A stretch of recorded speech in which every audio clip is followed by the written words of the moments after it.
Plan. The United States federal government should raise the cap on H-1B visa allocations to 195,000. There's a high demand for skilled foreign workers that's not able to be met because of visa caps. National Finance for American Policy 2010. The demand for high skilled foreign nationals is so high in quarter so low that it's created for the president. During a week, UCSCI is for 263,000 in H-1B applications. New transit positions less available. Even when the economy is in place to see economy people, we will isolate two scenarios. Scenario one is the economy. U.S. economy is down with the risk of double recession. A kilo 2010. The U.S. economy will struggle for some time. Given the weak economy, lack of meaningful job creation, better economy, possible second recession, rather fragile American consumer. We need economic growth of 4% more to stimulate significant job creation. Local governments are still in similar dire straits. Business owners are inclined to take a wait-and-see attitude when it comes to expansion. Next, the current cap on H-1B viruses is too low, causing outsourcing long-term damage to the U.S. economy shocking in 2008. American employees cannot find enough highly skilled workers. There are not enough American workers with advanced skills to perform the work that high-tech companies need. Raising the cap on H-1B visas for skilled workers will allow American businesses to expand operations in the United States, create more jobs with high wages for American workers. Increasing the H-1B cap would also raise significant tax revenue calculations show that raising the cap on 195,000 visas would increase revenues by a total of nearly $69 billion. The H-1B cap is forcing businesses to shorten their wages. Crime 2009. As a result of the cap, U.S. employees are unable to hire employees with sufficient training. Many aliens have been and will be forced to leave. Companies that experience shortages will not be able to obtain sufficiently skilled workers. After the H-1B program, the U.S. economy will cancel immigration policies under 2009. The U.S. economy needs a high-skilled workers. About 2.9 million workers said in 2002 that they needed at least a bachelor's degree level of knowledge in science and engineering. Only 4.9 million of these workers were in occupation, 4 million defined to belonging to an S&E field. The SB emphasizes that the value of highly skilled S&E workers with different parts of the world cannot be measured in simple numerical terms given the science of the global enterprise dependent upon the exchange of ideas, new ways of doing business, and advantage of gains from the new knowledge to recover from increase in foreign development and expand international migration of highly trained scientists and engineers. Even today, the demand for high skilled workers remains high. The continued high level of demand for skilled workers, as many companies, is a reminder that even more than one sector of the university economy suffers adaptation. Even other sectors may perform well. Even a company experiencing economic difficulty may be filling jobs in one section even as it shifts into another. The skill levels U.S. workers stagnantly relative to the rest of the world. As a result, when American boomers retire, their retirees' main skills will bring these demographic trends. America could face broad and substantial skill shortages. To overcome these challenges, the United States not only have to implement policies to produce more high-skilled Americans, but also influence high-skilled immigration policies and procedures. Only to welcome the best and brightest, also make it easier for them to stay for home. Particularly urging the H-1B temporary workers visa bearing large reduction in retirement rates. The total number of retirement workers among those with S&E degrees will dramatically increase over the next 20 years. This is a slower growing and older S&E labor force, a situation that would worsen if either new degree production were to drop or immigration. So, absent reform and recovery, U.S. economy, the global economy will plunge into instability. This is from Stiglitz in 2006. China knows well the terms of its hidden deal with the United States. China hopes to finance the American difference. Any country that might benefit from China's lesser of export market share will pay its money to a strong currency rather than an unstable dollar, or might choose to invest money at home. The U.S. will find it increasingly difficult to finance its deficits in the world as a whole might face greater instability. Nothing significant can be done about these global imbalances unless the U.S. attacks its own problems. Economic collapse goes to nuclear war, means 2009. For billions of nuclear armed countries, distress could damage U.S. foreign policy. Bad economic times, broad wars, depression, poison, German opinion, help bring Hitler to power. If the current crisis turns into a depression, what refugees might start slouching toward Moscow, Karachi, Beijing, or New Delhi to be born. If we can't get the world economy on track, we may have to fight. Scenario 2 is science diplomacy. Despite the necessity of the United States to fall short in scientific diplomacy, scenario 2008. Scientists lamented that Washington continues to short international scientific corporations, which increase regarded as a crucial soft power, enhancing American competitiveness. The latest example is Congress's recent failure to appropriate any funds this year to the $20 billion multinational fusion power project. Experimentally cap on H-1B viruses is the vital factor for maintaining science diplomacy solves disease and global conflict. Pickering, 2010. During the core relations, we're lacking the covenant together. We can leverage the strength of science, the talks and building of promise and global center of science, building closer science nations. Even countries with tense government relations share common challenges and infectious diseases, earthquake engineering, energy production, and environmental production. Congress will need to start exerting more leadership and make sure the effort has resources to succeed. The United States trying to pave the way. The United States are increasing the finance.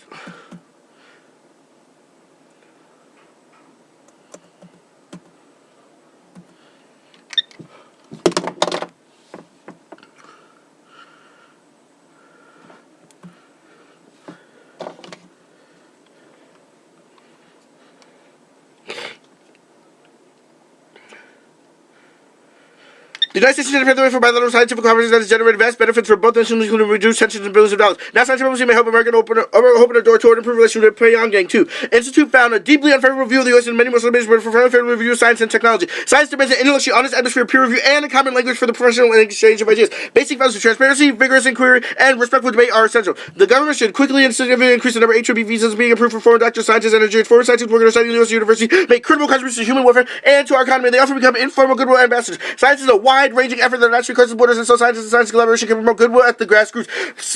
Such efforts advance science while supporting peace and the health of the planet in an era of complex global challenges. Such diplomacy can be crucial to finding solutions both to global problems and to global conflict. Unchecked disease spread will cause extinction. You in 2009. In the past, humans have fallen victim to viruses. The process that maintains the possibility of pandemic facilitated human extinction. Far more transmitted viruses and the influence of evolution of new strains could prove far more consequential. The simultaneous occurrence of antigenic shift and antigenic shift in the influence of viruses can produce a new version of influenza for scientists may not immediately find a cure. Influenza can spread quickly, and this lag time can eventually lead to a global influenza pandemic. Even more frightening the fact that only 25 mutations were required to convert the original viral strain. Solving climate change depends on increasing scientific diplomacy, Homey and Mahoney in 2010. The consequences of geography expertise are significantly affecting the framing and shaping of climate change knowledge and the legitimacy of the knowledge assessment themselves. Bert Bolin, the then chairman of IPCC, remarked, "Right now, many countries, developing countries, simply do not trust assessments with their scientists and policymakers have not participated. Don't you think credibility demands global representation? It must be recognized that a fair and effective climate protection regime that requires cooperation with developing countries will also require the participation of underlying research and assessment. Climate change requires next best extinction. Work in 2008.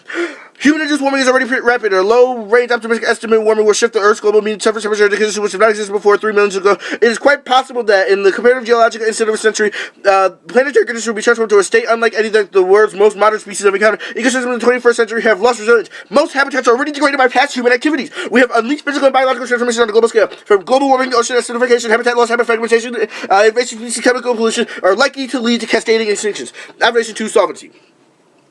H-1B visa is key to increasing skilled labor and no expensive U.S. jobs. Shirk in New Year 2008. Increasing the cap of H-1B visas and creates new jobs. Employees do not compete for a fixed number of jobs. The economy has a severe shortage of workers for many high-skilled positions. By increasing the H-1B cap, Congress would allow companies to fill vital positions and enable them to expand to the United States, which avoids the problem of companies outsourcing. Without those key workers, companies cannot expand. Because they hire those key workers, however, the company grows and creates many new domestic jobs. A study by the National Foundation for American Policy found that the average S&P 500 company creates 5 new domestic jobs for each highly skilled H-1B visa employee hires.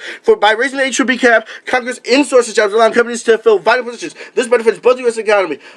Increased skilled workers is key to economic success. Cromwell 2009. A cap increased the United States to remain competitive in the global economy, preventing offshore U.S. jobs, preventing foreigners from entering the U.S. workforce is detrimental to our economic success in the future because we will lose valuable intellectual capital. U.S. technology gains from H-1B visa holders are key to long-term growth. Masters Ruth 2000. Information technology companies depend on H-1B professionals. First, quick turnaround time and drives employees to hire professionals who already possess and need technical skills and experience and can work productively at once. Second, product proliferation creates demand which changes suddenly for specialized scholarship skills. If there's no readily available U.S. worker, the H-1B profession becomes critical to continue economic growth.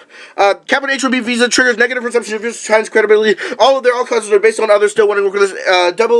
AAA S4. Visa-related problems are discouraging promoting the best and brightest international students kind of scientists from studying working in the United States to academic scientific conference here in the world. If action is not taken to improve the visa system, the Mr. President of the United States is not working in the international students, and scientists will go, they may not make our nation their destination choice now in the future. The image of our nation's scientific enterprise will be irreparable. The United States cannot hope to maintain its present scientific position if it becomes escalated. Limiting the cabinet H-1B visas is key to attracting foreign workers. This is the vital internal of the science diplomacy because of the technical leadership possessed of foreign nationals. AFP 2006. High-tech industries urge Congress to raise the limit on visas for skilled workers, calling for maintaining U.S. leadership in science and technology. Extended program is needed to attract the best and brightest. That period could grind to a halt given restrictive visa policy. This is tragic because these talented people make the United States a more competitive nation. One of every 4 scientists and engineers in the U.S. is foreign born, and of that half of doctoral computer science and math degrees, and 60% of doctoral engineering degrees go towards foreign nationals. H-1B is paid the same amount of the native counterpart. Masters Ruth 2000. The fact that H-1B professionals' pay is on a par with that of the domestic counterparts, where the H-1B workers are paid well because the law mandates that they be paid at least the prevailing wage. To those who are similarly situated, we also know from enforcement evidence that an overwhelming majority of employers are complying, given to the desperate need of employees to have skills for work. High costs associated with H-1B hiring and extremely low incidence violations detected by DOL. There's no basis for speculating that H-1B workers are being paid less. H-1Bs are a win-win for economies. Saxon in 2002. These immigrant contributors to foster economic development directed by creating new jobs and what is indirected by coordinating information flows, providing linguistic, cultural know-how that promote the trade investment with home countries, and listen policymakers recognize the new reality, but the best figured into what Americans should resist viewing immigration and trade as zero-sum processes. H-1B key to innovation, Immigration Policy Center 2009. The arbitrary numerical limits currently placed on H-1Bs are not only capable of responding to the changing demand for H-1B workers, but the international competitive U.S. economy will continue to depend heavily on the country's H-1B professionals. For many decades to come, foreign-born scientists and engineers fuel U.S. innovation, job creation, immigration comprise nearly half of all scientists. H-1B has played an important role in U.S. innovation matters. This is evidenced by the fact that the number of inventions has increased when H-1B caps are higher, attracting the first round intellectual draft choices, the most important competitive advantage the knowledge the economy can have. Still finished. 18 seconds to go.